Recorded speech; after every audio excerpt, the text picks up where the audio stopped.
Ever just sit there, staring at the wall, scrolling through your phone, or eating snacks you don't even like, and suddenly think, wow, I feel empty inside?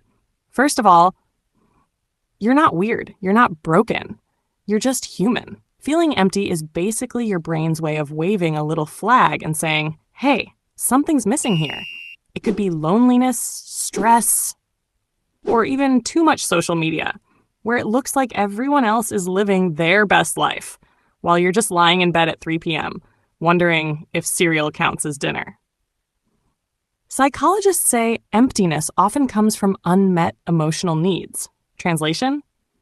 Your brain is running on low battery, but instead of charging it, you keep hitting refresh on TikTok. So what actually helps? First, connect with people, not just random scrolling. Real conversations, even if it's a short call or laughing about something dumb with a friend. Second, do small things that spark joy. Take a walk, doodle, dance in your room like nobody's watching. Because honestly, nobody is watching. Third, find little goals or structure.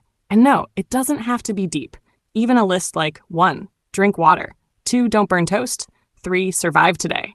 That counts. The truth is, emptiness doesn't mean you're hopeless. It just means your mind wants a recharge and a little direction.